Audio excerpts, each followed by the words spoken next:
ഓം നമോ നാരായണായ. ഓം ശ്രീ ഗുരുഭ്യോ നമഃ. നാരായണീയം ദശകം 31 ബലിദർപ്പഹരണം. ശ്ലോകം 1. പ്രീത്യാ ദൈത്യസ്തവതനുമഹ പ്രേക്ഷണാത് സർവദാവി ത്വാമാരാധ്യന്നജിതരജയന്നഞ്ജലീം സഞ്ജഗാദ മത്തക്കിം ദേ സമഭിലഷിതം വിപ്രസൂനോ വദത്വം വിത്തം ഭക്തം ഭവനമവിനീം വാവി സർവം പ്രദാസ്യേ. പദം. പ്രീത്യാ ദൈത്യഃ തവ തനുമഃ പ്രേക്ഷണാത് സർവദാ അപി ത്വാം ആരാധ്യൻ അജിത രചയൻ അഞ്ജലിം സഞ്ജഗാഥ മത്തഃ കിം തേ സമഭിലഷിതം വിപ്രസൂനോ വദ ത്വം വിത്തം ഭക്തം ഭവനം അവനീം വാ അഭി സർവം പ്രദാസ്യേ. അർത്ഥം: ആർക്കും പരാജിതനാക്കാൻ കഴിയാത്ത മഹാവിഷ്ണു അങ്ങയുടെ ശരീര തേജസ്സിനാൽ സംപ്രീതനായി എല്ലാവിധത്തിലും അങ്ങയെ ആരാധിക്കുന്ന മഹാബലി കൂപ്പുകൈകളോടെ പറഞ്ഞു: ഹേ ബ്രാഹ്മണ ബാല, അങ്ങ് എന്നിൽ നിന്ന് ആഗ്രഹിക്കുന്നത് എന്തെന്ന് പറയുക. ധനവും ഭക്ഷണവും ഭവനവും ഭൂമിയും എന്ന് വേണ്ട, അങ്ങ് ആഗ്രഹിക്കുന്നത് എന്തും ഞാൻ ദാനമായി തരുന്നതാണ്. ശ്ലോകം 2. താമാക്ഷീണാം ബലികരമുപാകർണ്യ കാരുണ്യപൂർണോ പ്യസ്യോത്സേഹം ശമയിതുമനാ ദൈത്യവംശം പ്രശംസൻ ഭൂമിം പാദത്രയ പരിമിതാം പാർത്ഥയാമാസിതത്വം സർവം ദേഹീതു നിഗദിതേ കസ്യ ഹാസ്യം ന വാ സ്യാത്. പദം.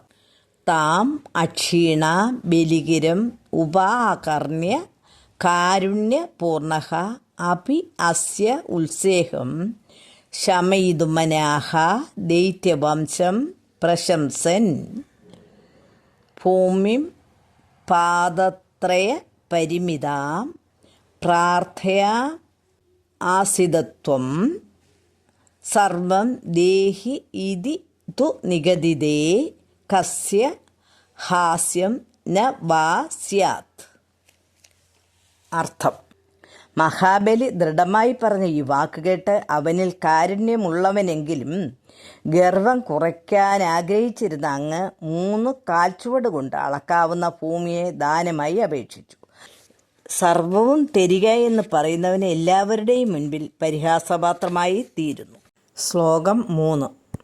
വിശ്വേഷം മാതൃപദമിഹ കിം യാജസേ ബാലിശസ്ത്വം സർവാം ഭൂമിം വൃണും കിം അമുനേത്യാലപത്വാം സദൃപ്യൻ യസ്മാദർപ്പാ ത്രിപദപരിപൂർത്യക്ഷമക്ഷേപവാദാൻ ബന്ധം ചാസൗ അഗമത് അതദർഹോപി ഗാഢോപശാന്തി.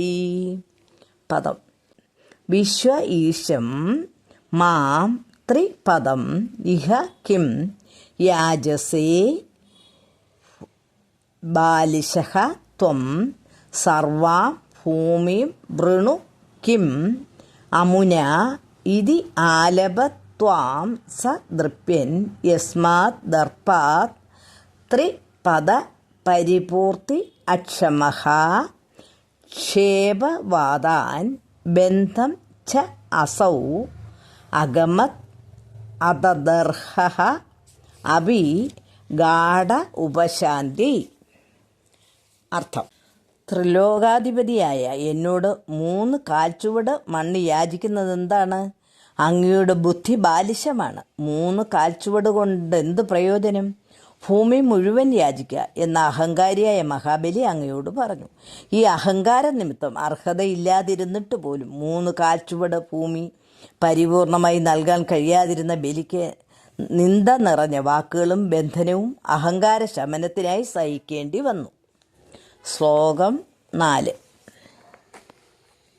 പാദത്രയ്യായതിന് മുദിതോ വിഷ്ടഭൈർനാഭി തുഷ്യേത് ഇത്യുക്തേസ്മിൻ വരദ ഭവതേ ധാതു കാമേദതോയം ദൈത്യാചാര്യത്തവ ഖലു പരീക്ഷാർത്ഥിനാ പ്രേരണാത്തം മാമാദേയം ഹരിരയമിതി വ്യക്തമേവാഭഭാഷേ.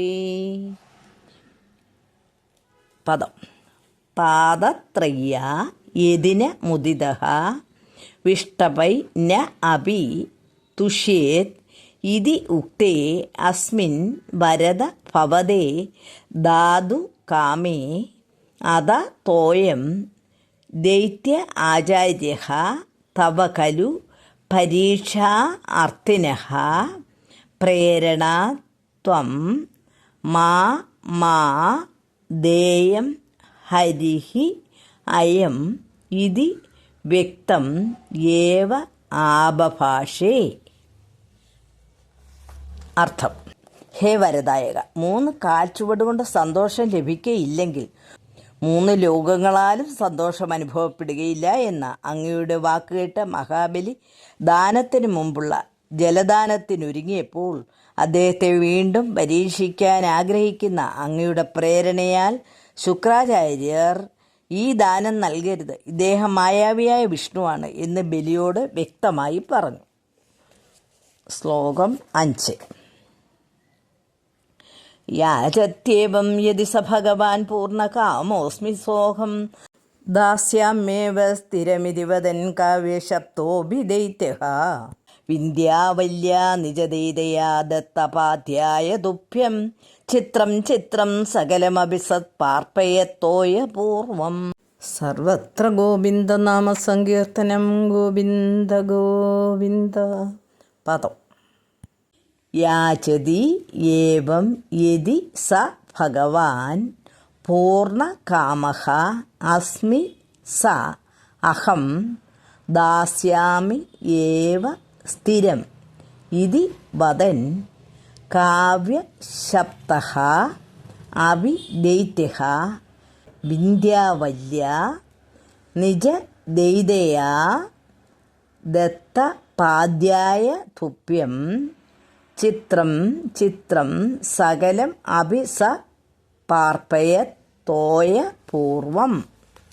അർത്ഥം: വിഷ്ണു ഭഗവാനാണ് ഇങ്ങനെ യാചിക്കുന്നതെങ്കിൽ ഞാൻ എല്ലാ ആഗ്രഹങ്ങളും നിറവേറിയവനായി സന്തുഷ്ടനും പരമഭാഗ്യവാനുമായി ഈ ദാനം നൽകും എന്ന് ദൃഢമായി പറഞ്ഞ മഹാബലി ആചാര്യനായ ശുക്രനാൽ ശപിക്കപ്പെട്ടുവെങ്കിലും തൻ്റെ പത്നിയായ വിന്ധ്യാവലിയാൽ പാദജലം കൊടുക്കപ്പെട്ട അങ്ങയ്ക്ക് തൻ്റെ സകല വസ്തുക്കളും ഉദകരൂപത്തിൽ സമർപ്പിച്ചു.